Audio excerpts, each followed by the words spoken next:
Bonjour chers élèves, nous avons aujourd'hui une leçon très intéressante. C'est une leçon de langue et de communication qui porte sur la subordonnée circonstancielle de concession.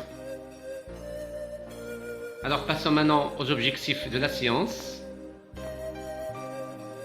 Premièrement, reconnaître la notion de la concession et celle de l'opposition. Ça veut dire faire la différence entre la concession et l'opposition. Deuxièmement, distinguer les subordonnés qui entraînent le subjonctif de ceux qui entraînent l'indicatif dans la subordonnée de concession. Troisièmement, dégager et comprendre la fonction de la subordonnée de concession.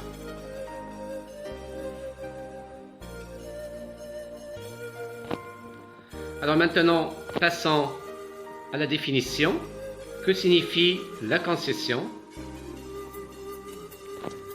C'est le fait malgré lequel s'exprime l'action principale. C'est le fait malgré lequel s'exprime l'action principale. Alors, par exemple, je vais vous donner un exemple. Bien que le joueur soit blessé, il participera au match.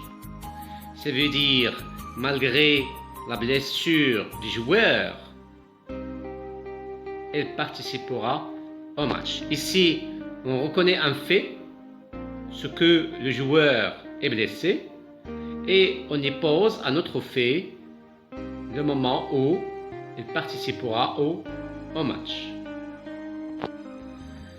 Alors prenons la même phrase. Bien que, ou quoique le joueur soit blessé, il participera au match. Ici, nous avons employé comme subordonnant soit bien que, soit quoique. Et le verbe qui vient après bien que ou quoique doit être au subjonctif en général. Alors, bien que le joueur soit blessé ou quoique le joueur soit blessé est une subordonnée circonstancielle de concession qui a comme fonction complément circonstanciel de concession du verbe de la principale, du verbe participera, c'est le verbe de la principale. Alors, on va voir maintenant, même si on va garder la même phrase pour voir la différence, même si le joueur est blessé, il participera au match. Alors ici, si vous avez remarqué, après, même si on a utilisé l'indicatif, alors que, pour bien que et quoique, ils sont suivis du subjonctif. Alors, même si le joueur est blessé, et c'est le verbe être au présent de l'indicatif. Bien que le joueur soit blessé, soit c'est le verbe être au subjonctif. Alors, il y a autre moyen pour exprimer la concession. Ce sont des adverbes qu'on a déjà vus de la leçon de la coordination, à savoir pourtant, cependant, toutefois. On peut exprimer une idée de concession par des adverbes pourtant, cependant, toutefois, néanmoins. Par exemple, la loi est claire, pourtant elle n'est pas respectée. La loi est claire, pourtant elle n'est pas respectée. Cependant, elle n'est pas respectée. Toutefois, elle n'est pas respectée. C'est la même chose, c'est le même sens. Il y a autre moyen pour exprimer la concession. Nous avons malgré, en dépit de. Et pour malgré et en dépit de, elles sont suivies d'un nom.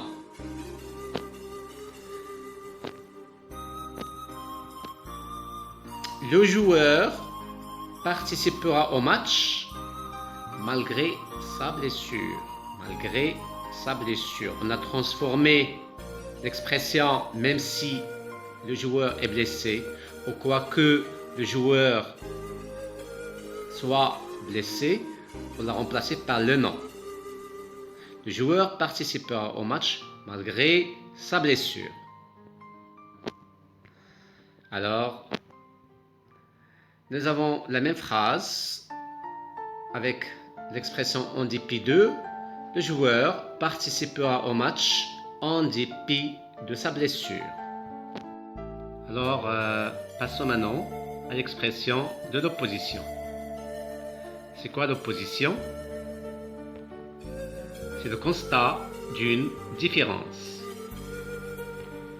Par exemple, Marie est blonde et petite, tandis que sa sœur est petite et rousse. Ou on peut dire alors que sa sœur est petite et rousse.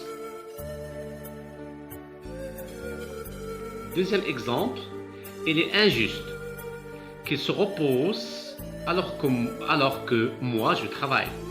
Ou il est injuste qu'il se repose tandis que moi je travaille.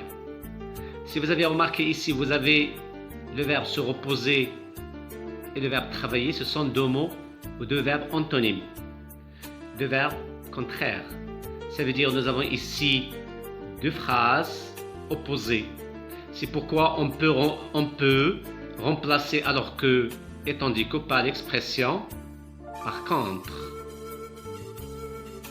Voilà pour marquer l'opposition entre deux idées. Alors j'espère que vous avez bien compris la leçon et au revoir.